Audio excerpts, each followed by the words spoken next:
नमस्कार, शुभ सकाळ. सुंदर अशा दिवसाच्या सुंदर अशा शुभेच्छा. मी प्राजक्ता आपल्या एका नवीन ब्लॉग मध्ये तुमच्या सगळ्यांचं खूप मनापासून स्वागत करते. सर्वात आधी सगळ्यांना श्री स्वामी समर्थ. येणारा प्रत्येक दिवस हा आपल्याला काहीतरी अनुभव देऊन जात असतो आणि त्या अनुभवातूनच आपण बऱ्याचसं काही शिकत असतो. मैत्रिणी, मी देखील शिकत असते आणि तेच सगळे जे अनुभव आहेत ते मी तुमच्याबरोबर शेअर करत असते की कुठेतरी तुम्हाला पण त्याचा फायदा व्हावा.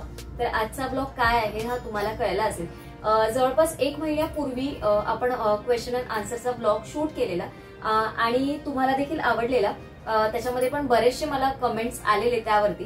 तर मी म्हटलं की आज आपण अशा गोष्टी म्हणजे कमेंट्स अशा घेऊ की ज्यांचा आपण व्हिडिओमध्ये अगदी थोडक्यात मी आन्सर देते. प्रत्येक वेळेस मला व्हिडिओमध्ये खूप मोठ्या किंवा डिटेल्स मध्ये मी नाही सांगू शकत. तर मी म्हटलं की काही गोष्टींचे आन्सर आपण पर्सनली असं तुमच्याबरोबर देऊया. आणि बरेच दिवस झालेला आहे, आता 1 मंथ पूर्वी आपण हा ब्लॉग शूट केलेला. तर आता आपण म्हटलं की 3000 सबस्क्रायबर झाले, तर त्यानिमित्त अजून तुम्हाला काही प्रश्न असतील तर ते देखील मी तुम्हाला सांगितलेले की तुम्ही मला कमेंट बॉक्समध्ये विचारा. तर त्याची म्हणजे तुम्ही देखील काही प्रश्न विचारले तर त्याचीच उत्तरं आज मी देण्याचा प्रयत्न केलाय.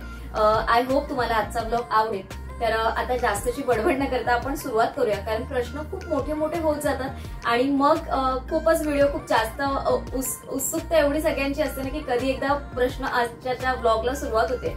तर चला आपण सुरुवात करूया. आजचा आपला पहिला प्रश्न आहे प्राजू देऊळकर या आयडी वरनं. Congratulation for 3K subscriber. तुझं गाव कोणतं आहे आणि कधी जाणार तू गावी? तुला आवडतं का गावी जायला? तू कोकणामधली आहेस असं वाटतंय, ऐकायला आवडेल. आणि बेकिंग बद्दलचे व्हिडिओ का नाही टाकत तू ऑर्डर घेतेस त्या रिलेटेड? तर प्राजू, ऍक्च्युली कसं आहे, माझे 2 गोष्टी आहेत. म्हणजे ह्या ज्या सगळ्या गोष्टी म्हणजे माझे ब्लॉग शूट म्हणा किंवा हे जे बिझनेस म्हणा, या 2 गोष्टींना मी 2 वेगवेगळ्या ठिकाणी ठेवलेले आहेत. आता सध्या माझं डेली ब्लॉगिंग चालू आहे, त्याच्यामुळे मला सगळ्या गोष्टी एकदम जमत नाही. आणि कसं मी सगळं एकदम मॅनेज करते पण मला ते शूट करणं जमत नाही. आणि ऑर्डर्सना मी शक्यतो जसं मी म्हणते की मी प्री ऑर्डरच घेते.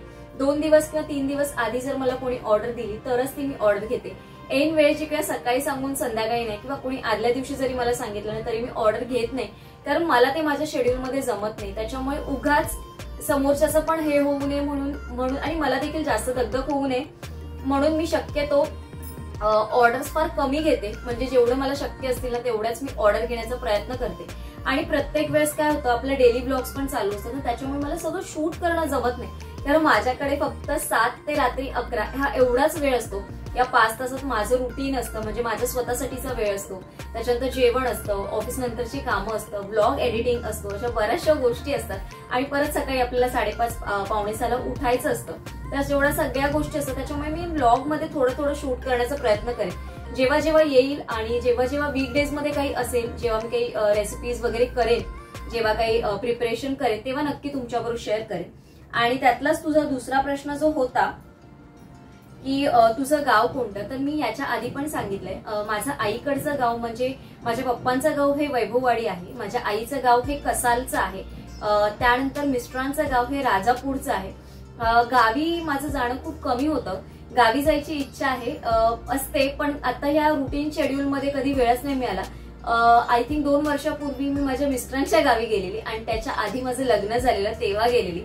आणि त्याच्या आधी तर मी माझ्या गावी फार खूप आधी गेली. आता बऱ्याच वर्षात गावी जाणं झालेलं नाहीये माझं. आणि मला नक्की आवडेल गावी जायला. बघू कधी योग आला तर नक्की तुमच्याबरोबर सगळे ब्लॉग शेअर करेन. त्याच्यानंतर आपल्याला अजून एक प्रश्न आहे स्नेहल खोत यांचा आहे. मी Snehal Khot, congratulation for 3K subscriber. तुला अजून खूप अचीव्ह करायचं आहे ताई. मला तुझे व्हिडिओ खूप आवडतात आणि खूपच पॉझिटिव्ह असतात तुझे व्हिडिओ. बघून मी खूप इन्स्पायर झाली आहे. युट्यूबचं पेमेंट किती येतो ताई? तुझं एज्युकेशन काय आहे आणि तू कोणत्या पोस्टला आहे आणि तू कुठे जॉब करतेस आणि तुला मुलगा आहे का? तर स्नेहल खोत, तर ऍक्च्युली मला याच्यामध्ये एकाच गोष्टींमध्ये त्यांनी बरेचसे प्रश्न आपल्याला विचारलेले आहेत. तर माझं असं आहे की मला अजून युट्यूबचं पेमेंट चालू झालेलं नाहीये. जेव्हा कधी येईल माझं पहिलं पेमेंट तेव्हा सर्वात आधी तुमच्या सगळ्यांबरोबर शेअर करेन, कारण तुम्हीच या सगळ्याला म्हणजे तुमच्या सपोर्ट शिवाय ते शक्य होणार नाहीये. तर बघू, जेव्हा माझं पहिलं पेमेंट येईल तेव्हा मी नक्की लवकरात लवकर आशा करते की लवकरात लवकर ते येईल आणि जेव्हा येईल तेव्हा मी नक्की ते तुमच्याबरोबर शेअर करेन. त्याच्यानंतर त्यांनी विचारलं आहे की तुझं शिक्षण काय आहे. तर माझं शिक्षण 12वी केल्यानंतर मी 3.5 वर्षाचा आपला नर्सिंगचा कोर्स असतो, जो GNMचा कोर्स असतो, तो मी केलेला आहे. आणि त्याच्यानंतर मी जॉब करत होती. पण नंतर मला कुठेतरी असं वाटायला लागलं की आपल्याकडे ग्रॅज्युएशनची ही एक डिग्री असायलाच हवी. 12th हे फक्त करून जरी आपण डिग्री घेतलेली असली कुठल्याही विषयामधली तरी ग्रॅज्युएशनची डिग्री ही आपल्याकडे असायलाच पाहिजे. तर जॉब करता करता मी माझं ग्रॅज्युएशन देखील कम्प्लीट केलेलं आहे. आणि आता सध्या पण मी माझ्या फील्ड मधल्या काही गोष्टींमध्ये स्पेशलायझेशन करते. तो देखील 3 वर्षाचा कोर्स आहे. ते जेव्हा कम्प्लीट होईल तेव्हा मी नक्की तुमच्याबरोबर शेअर करेन. आता अजून तरी झालेला नाहीये तो कोर्स कम्प्लीट. जेव्हा होईल तेव्हा मी नक्की तुमच्याबरोबर शेअर करेन. आणि तो देखील या एखाद वर्षात आता कम्प्लीट होईल आणि तुमच्याबरोबर शेअर करेन. आणि तुम्ही जे म्हणालात की तुझे ब्लॉग बघून खूप छान वाटतं, त्यासाठी खरंच थँक्यू. असंच तुमचं प्रेम आणि सपोर्ट असू दे. आणि त्याच्यानंतर अजून त्यांनी विचारलेलं की तुला मुलगा आहे का. तर मला अजून बेबी नाही आहे. तर मुलगा किंवा मुलगी असं काहीच नाही, मला अजून बेबीच नाही आहे. त्याच्यानंतर आपला अजून एक प्रश्न आहे दीप्ती पाटील यांचा. Hi Prajakta, my question is whether your marriage is arrange a love marriage. तर यासाठीचा जो प्रश्न आहे ना, या प्रश्नाचं उत्तर मला एकदा वेगळ्या ब्लॉग मध्ये तुमच्याबरोबर शेअर करायचं. ते दीपालीताई हा एक स्पेशल व्हिडिओ असणार आहे, ज्याच्यामध्ये मला असं वाटतं माझ्याबरोबर माझ्या मिस्टरांनी पण बोलावं की आयदर आमच्या मॅरेज बद्दलच्या सगळ्या गोष्टी त्यांनी पण माझ्याबरोबर बोलाव्या. आता सध्या तरी त्यांना माझ्या कॅमेऱ्यामध्ये यायचं नाहीये माझ्या ब्लॉग मध्ये.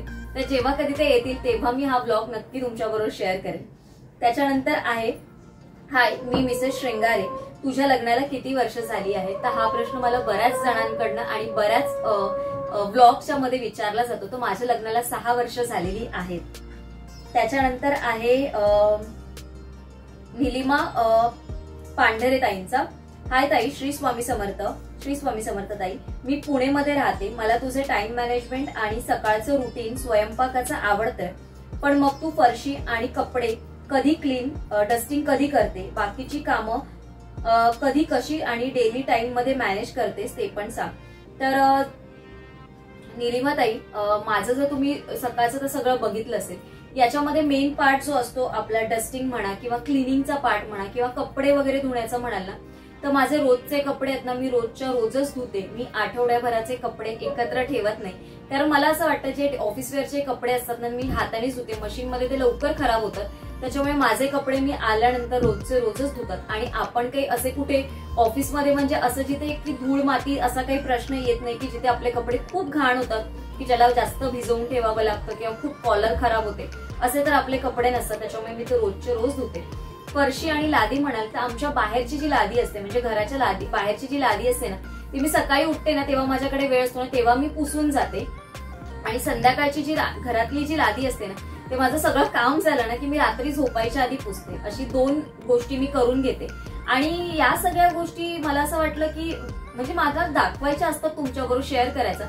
पण माझा टाइमच असं झालंय ना ऑफिसला असल्यामुळे की मी ते तेवढं तुमच्याबरोबर सगळंच एखाद्या ब्लॉग मध्ये मी नाही शेअर करू शकत. हळूहळू करून सगळ्या गोष्टी तुमच्याबरोबर शेअर करण्याचा मला नक्की प्रयत्न करेन. तर आय होप तुम्हाला मी सांगितलेल्या सगळ्या गोष्टी म्हणजे तुमच्या कमेंट ज्या होत्या त्याचे सगळ्यांचे आन्सर मिळालेले असेल.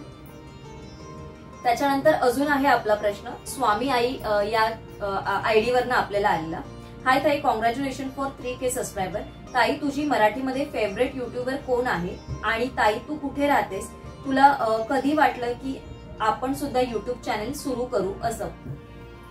तर ऍक्च्युली माझी युट्यूबर अशी फेवरेट असं नाही म्हणता येणार, पण मी जसं म्हणते की मला मुक्ता नार्वेकर चे व्हिडिओ बघायला आवडतात. तर जेव्हा मला कधीतरी खूप कंटाळा आलेला असो किंवा कधीतरी काही चेंज वाटत हवा असेल तर मुक्ता नार्वेकरचे व्हिडिओ बघते मी. कारण सगळे निसर्गाच्या सानिध्यातले व्हिडिओ असतात, खूप छान छान कव्हर केलेलं असतं तिने सगळ्या गोष्टी. तर त्याच्यात मन रमून जातं. तर मी तिचे व्हिडिओ बघते. आणि मला युट्यूब चॅनल कधी चालू करावं असं वाटलं तर मला सुरुवातीला वाटलं नव्हतं. माझ्या मिस्टरांनी मला फोर्स केलेला लॉकडाऊनच्या नंतर की तू युट्यूब चॅनल तू पण कर ना चालू, तू एवढा छान रेसिपी करते किंवा तुझा कल हा जेवणात आहे आणि तुझा इंटरेस्ट सगळ्या किचन मध्ये असतो, तर तू युट्यूब चॅनल चालू कर. तर मग त्यांनी मला म्हणजे सजेस्ट केलं. तर त्याच्यानंतर मग मी ते युट्यूब चॅनल चालू केलं. आणि युट्यूब चॅनल चालू करून देखील ते ग्रो होत नव्हतं. पण त्याच्यानंतरची मेन इन्स्पिरेशन आहे ना, माझ्या आयुष्यातला टर्निंग पॉइंट बोलतात ना युट्यूबचा, हा सोलापूर ठरलाय. कारण सोलापूरच्या लोकांनी सगळ्यांनी मला त्यांच्या ह्याच्यामध्ये एवढं सामावून घेतलं ना आणि माझ्यामध्ये कॉन्फिडन्स निर्माण केला की मी ब्लॉग शूट करू शकते आणि इंडिपेंडेंटली म्हणजे सगळ्यांबरोबर बोलू शकते. मी माझा स्वभाव म्हणजे मी त्यांच्यामध्ये कधी मिक्स होऊन गेली ना मला कळलंच नाही आणि त्यांनी देखील त्यांच्यामध्ये मला एवढं सामावून घेतलं ना की आणि माझ्यामध्ये एवढा कॉन्फिडन्स आला की मी कॅमेऱ्याला हसत हसत इझिली असं समोरासमोर फेस करू शकली आणि त्याच्यानंतर मग माझ्या खऱ्या ब्लॉगिंगला सुरुवात झाली. तर त्याचं श्रेय मी त्यांना देखील देते. त्याच्यानंतर आहे अजून एक आपल्याला आलेला की हाय ताई, मला तुमचे ब्लॉग खूपच आवडतात. मी फक्त 17 वर्षाचा आहे.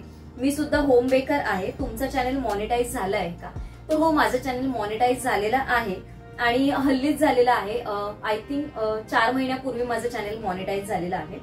त्याच्यानंतर बिट्टू पगारे या आयडीवरनं आपल्याला एक कमेंट आलेली, हाय ताई, तुम्ही हिंग कोणतं वापरता? तर मी आता व्हिडिओमध्ये येणाऱ्या ब्लॉगमध्ये मी दाखवेनच, पण तरी देखील मी तुम्हाला सांगते, एक वनदेवी आणि LG असे 2 हिंग मी वापरते, म्हणजे या 2 ब्रँडचे वापरते. त्याच्यानंतर आपल्याला रश्मी या आयडीवरनं एक कमेंट आलेली की तू फुलं आणि होलसेल मधून वेण्या वगैरे दादर मार्केटमधनं कुठून घेतेस ते शेअर करशील का? म्हणजे तुझे व्हिडिओ तिथे शक्य नाही कारण तिथे खूप गर्दी असते. तर तू प्रॉपर एक्सप्लेन केलंस म्हणजे आजूबाजूला काय आहे वगैरे सांगून जर सांगितलंस तर ते आम्हाला बरं पडेल. तर मी ज्या फुल मार्केटमध्ये जाते ते दादर स्टेशन पासून जवळ असलेलं आहे. कारण 2 फुल मार्केट तिथे जवळच्या जवळ असे आहेत, पण दादर अगदी बाहेर दादर स्टेशनच्या बाहेर जर तुम्ही पडलात तर तिथूनच लेफ्ट हाताला जर तुम्ही वळलात तर तिथेच जे फुल मार्केट लागतं ना त्याच गल्ली, म्हणजे जिथून बस सुटतात किंवा टॅक्सी सुटतात प्रभादेवीच्या सिद्धिविनायक टेम्पलला जायला, तीच गल्ली आणि तिथेच जे फुल मार्केट आहे त्या ब्रिज खालीच, जिथे आता नवीन ब्रिज झालेला आहे त्याच ब्रिज खाली जे फुल मार्केट आहे, तुम्ही तिथे जाऊन फुलं घेऊ शकता. आणि अजून लोकेशन म्हणजे हेच एक बेस्ट लोकेशन आहे, म्हणजे जिथून टॅक्सी पकडतो आपण प्रभादेवीला सिद्धिविनायकला जायला ना, तिथेच फुल मार्केट आहे, तिथून तुम्ही खरेदी करू शकता आणि थोडं बार्गेनिंग केलं की ते अगदी इझी सहजरित्या करून देऊ शकता. त्याच्यानंतर आरती सावंत यांची कमेंट होती आपल्याला की प्राजक्ता तू खूपच छान ब्लॉग बनवतेस, नो डाऊट.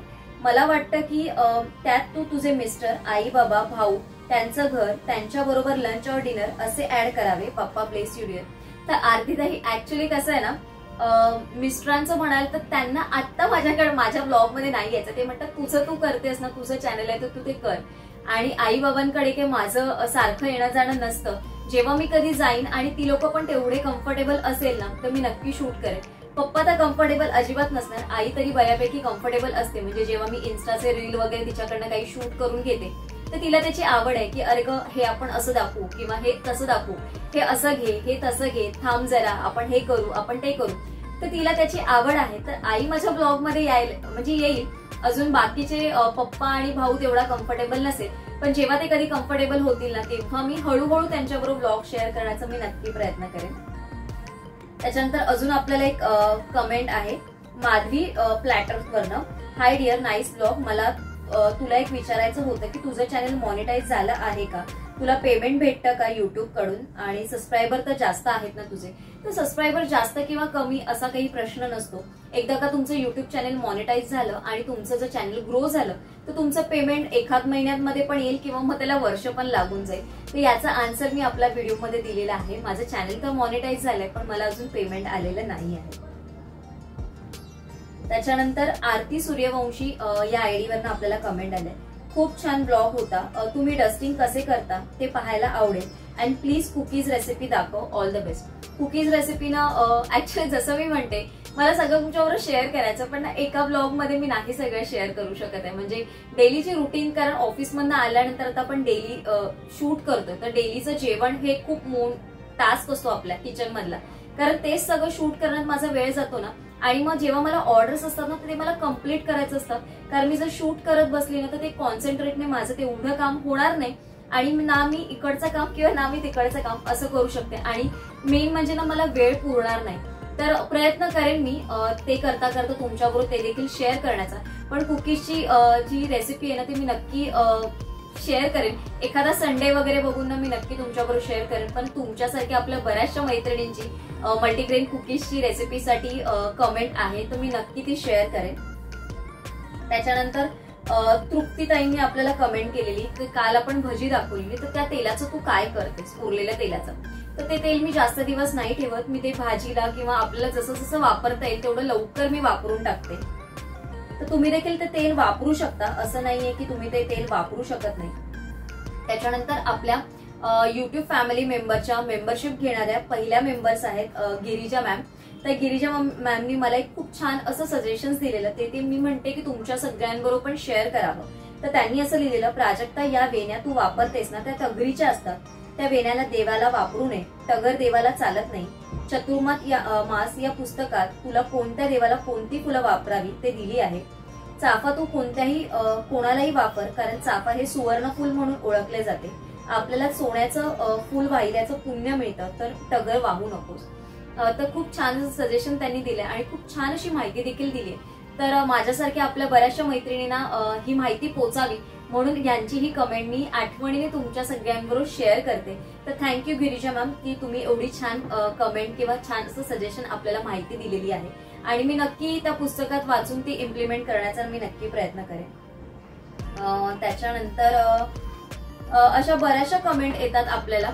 प्रत्येक कमेंटचा आन्सर करण्याचं कधी कधी काय होतं, कमेंटमध्ये अगदी शॉर्ट मध्ये करावं लागतं आणि या सगळ्यामध्ये ना मी श्वेता मॅम त्यांची कमेंट मी खूप मिस करते आणि अंजू यांच्या दोघींच्या कमेंट मी खूप मिस करते. त्याच्यानंतर तेजलची कमेंट मिस करते, ज्या आपल्या सुरुवातीपासून आपल्या चॅनल बरोबर आहेत आणि त्यांनी माझ्या प्रत्येक व्हिडिओला छान अशी कमेंट केलेली आहे किंवा छान असं एक सपोर्ट केलेला आहे.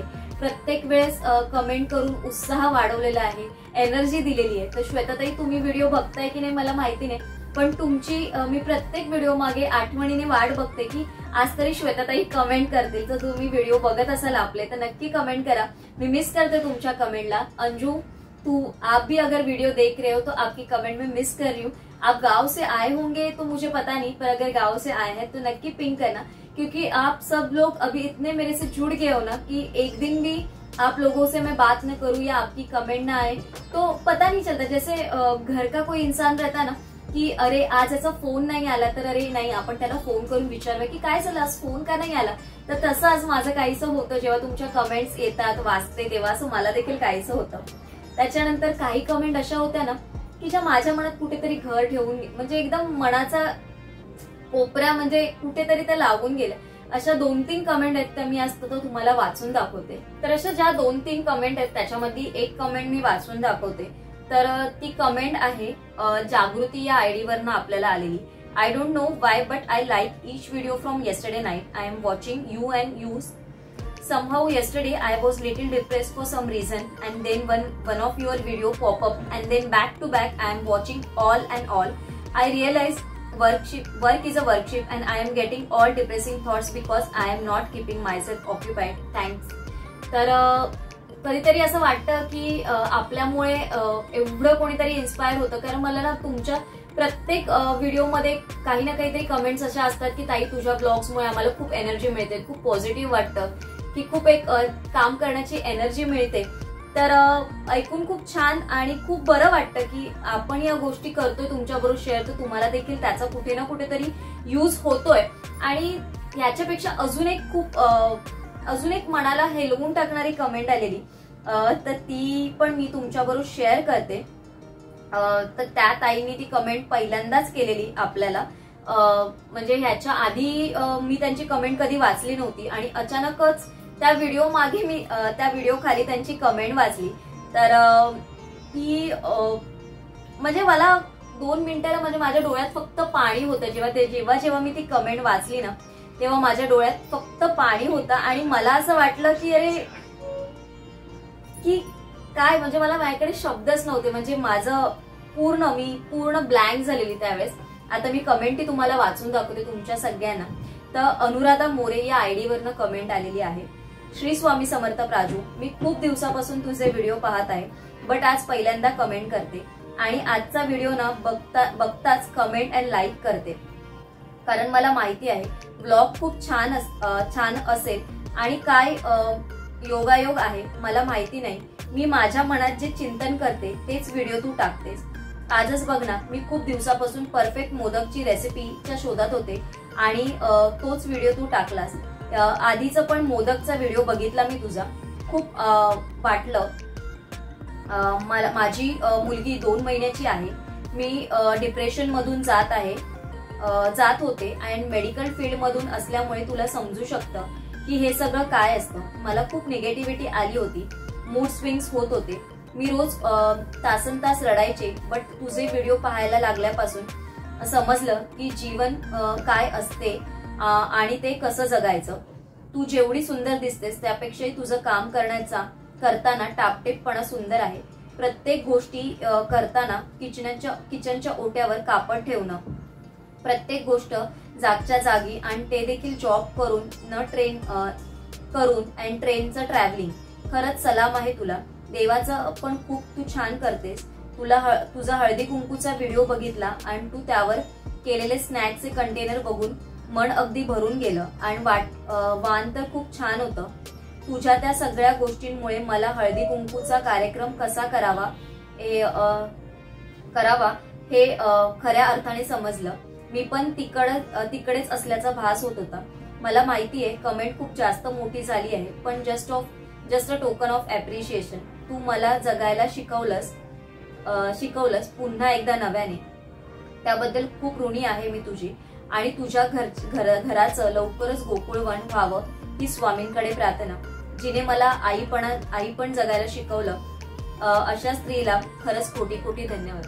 आता ही कमेंट मी जेव्हा वाचते ना तेव्हा खरंच माझ्या अंगावर पण शहारे आले आणि खरंच मला खूप बरं वाटलं की आपण ज्या सगळ्या गोष्टी शेअर करतोय ना त्या तुमच्यापर्यंत खूप पोहोचतात आणि तुम्हाला त्याचा खरंच फायदा होतो. आता जेव्हा पण मी ही गोष्ट तुमच्याबरोबर बोलते ना माझे डोळे आणि खरंच खूप भरून आलंय मला. आणि मी कधी असं इमॅजिन पण नव्हतं केलेलं की आपल्या गोष्टींमुळे, म्हणजे जे माझं रुटीन आहे, मला याच्यात काही वेगळं वाटतच नाही की ह्या गोष्टी मी तुमच्याबरोबर शेअर करते. माझं जस्ट रुटीन आहे, असं काही ठरवून पण केलेलं नसतं. ज्या गोष्टी मी रोजच्या माझ्या दिवसभरात करत असते ना त्याच गोष्टी मी सगळ्या तुमच्याबरोबर शेअर करते. तर असं जास्त मला या गोष्टीबद्दल नाही बोलायचं, पण ताई खरंच थँक्यू. तुमच्या सगळ्यांचे आभार की तुम्ही मला एवढं प्रेम देताय, माझ्या सगळ्या गोष्टी समजून घेताय आणि त्या गोष्टी मेन म्हणजे तुम्ही अप्रिशिएट करताय. तर तेच सगळं खूप मोठं माझ्यासाठी आहे. आता या सगळ्यांमध्ये ना आपल्या 1-2 कमेंट अजून राहिल्यात, त्या देखील मी वाचून घेते. तर नमिता आहेत, त्यांचे कमेंट आहेत की त्यांनी असं म्हटलेलं की please upload a vlog about afternoon routine, morning routine, झटपट रेसिपी अँड क्लिनिंग व्लॉग. तर मॉर्निंग व्लॉग आणि आफ्टरनून व्लॉग खरंच शक्य नाहीये, कारण मी ऑफिसला असते. सकाळी मी जाते, ती संध्याकाळी 7ला येते.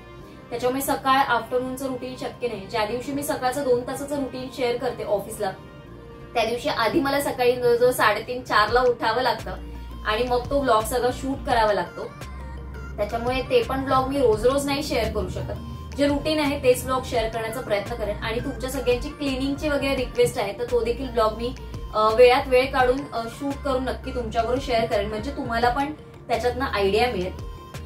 त्याच्यानंतर रेखाताईंची खूप कमेंट होती की रेखाताईंनी सांगितलेलं तुझ्या गळ्यातलं शॉर्ट मंगळसूत्र जवळून दाखव, मला आवडलंय बट क्लिअर दिसत नाहीये, तर प्लीज नेक्स्ट व्हिडिओ मध्ये दाखव. तर रेखाताई तुम्ही मंगळसूत्र कलेक्शनचा जो व्हिडिओ आहे माझा तो बघा तुम्ही, आणि मी इथे साईडला तुम्हाला देईन. जे मी आता सध्या जे घालते ना ते मी तुम्हाला इथे डिस्प्लेला देते बाजूला, म्हणजे तुम्हाला त्याची इमेजवरनं व्यवस्थित क्लिअर कळेल की इमेज कसं आहे आणि ते कसं दिसतं. आणि नमिताताईंचा अजून एक प्रश्न होता, खूप छान. आपल्याला काम करताना कधी कधी back pain, low back pain, leg pain होतं, कधी कधी हाताचे मसल पेन पण होतात. तर तू कसं काम करताना हे मॅनेज करते त्यावर एक ब्लॉग शेअर कर प्लीज. तर मी ना त्या सगळ्या गोष्टींकडे तेवढं लक्ष देत नाही. या म्हणजे जे काही आपलं बॅक पेन म्हणा किंवा लो बॅक पेन, असं मला कधी त्या कामाच्या गडबडीतनं असं कधी जाणवलंच नाही आजपर्यंत. पण मी त्याची केअर ना माझी स्वतःची स्वतः करते. मला व्हेरिकोस वेनचा प्रॉब्लेम आहे, त्याच्यामुळे मी जास्त वेळ स्टँडिंग उभी राहू शकत नाही. जास्त वेळ मी आता ही जशी बसली मांडी घालून तशी मी जास्त वेळ मांडी घालून बसत नाही. खाली पण मी जमिनीवर पण जास्त मांडी घालून बसू शकत नाही. ब्लड सर्क्युलेशन माझं व्यवस्थित होत नाही मी जास्त स्टँडिंग असेल तर, उभी राहिली तर, कारण माझ्या लेगला ना खूप सूज येते. त्याच्यामुळे मी माझं रुटीन ठरवलेलं आहे. त्याच्यासाठी माझ्या एक्सरसाइज करायच्या असतात. रात्री झोपण्याच्या आधी मी 15 ते 20 मिनिटं गरम पाण्यामध्ये पाय हा रोज ठेवते गरम पाण्यामध्ये आणि थंड पाण्यामध्ये आणि गरम पाण्यामध्ये असं एक 15 मिनिटं मी ठेवते, जो माझ्या पायासाठीचा एक्सरसाइज असतो. आणि हा करणं मला खूप रोज गरजेचा असतो, कारण ब्लॉग शूट करताना मला दिवस म्हणजे संध्याकाळचं पण उभं राहावं लागतं. ऑफिसमध्ये पण आपण उभं राहणंच काम असतं, ट्रेनचं ट्रॅव्हलिंग असतं, त्याच्यामध्ये उभं राहणं खूप होतं. आणि या व्हेरिकोज वेनच्या प्रॉब्लेम्समुळे मला हे सगळे प्रॉब्लेम्स जाणवतात त्याच्यामुळे. पण मी ते कधी मला जाणूनच दिले नाही. माझं जे रुटीन ठरवून घेतलेलं आहे त्याच्यामुळे मला त्याचा त्रास अगदी कधी जाणवत नाही. थोडासा थंडीमध्ये मला त्याचा थोडाफार कधीतरी त्रास होतो, पण जे रुटीन ठरवलेलं ते करून घेतलं ना की मग सगळ्या गोष्टी छूमंतर होऊन जातात. तर तरी देखील आता आपल्या बायकांसाठी म्हणजे 30+ नंतर काय काळजी स्वतःसाठी घेतली पाहिजे याबाबतचा ब्लॉग नक्की तुमच्याबरोबर शेअर करण्याचा प्रयत्न करेन. आजच्या या ब्लॉग मधनं थोडक्यात तुमच्या सगळ्यांच्या क्वेश्चनच्या आन्सर देण्याचा मी प्रयत्न केलेला आहे. सगळेच आन्सर मी आजच्या ब्लॉग मध्ये नाही घेतले. ह्या आठवड्याचा हा असेल आणि अजून जे काही पेंडिंग्स राहिलेले आहेत ते पुढच्या आठवड्यामध्ये आपण अजून एक क्वेश्चन अँड आन्सरचा ब्लॉग करू, तेव्हा मी तुमच्याबरोबर शेअर करेन. आजचा ब्लॉग मी इथेच एंड करते. आय होप तुम्हाला तुमच्या सगळ्या प्रश्नांची उत्तरं मिळाली असतील माझ्याकडनं. आणि अजूनही तुम्हाला काही प्रश्न असतील तर नक्की विचारा. येणाऱ्या पुढच्या आठवड्यामध्ये आपण एक दिवस क्वेश्चन अँड आन्सरसाठी राखीव ठेवू, म्हणजे त्याच्यामध्ये तुमच्या सगळ्या प्रश्नांची मी आन्सर देऊ शकते. तर आजचा ब्लॉग मी इथेच एंड करते. आय होप तुम्हाला आवडला असेल. आजचा ब्लॉग आवडला असेल तर चॅनेलला सबस्क्राईब करा. आणि हो, आपले बरेचसे मंडळींना व्हिडिओ बघतात पण सबस्क्राईब अजून त्यांनी केलेलं नाहीये चॅनेलला. थोडा जरी व्हिडिओ आवडत असेल तर लाईक, शेअर आणि चॅनेलला सबस्क्राईब करायला विसरू नका. लवकरच भेटू, म्हणजेच उद्याच्या व्हिडिओमध्ये, आणि तो देखील छानशा व्हिडिओमध्ये लवकरच भेटू. तोपर्यंत सगळ्यांना Shri Swami Samarth. Bye bye and take care.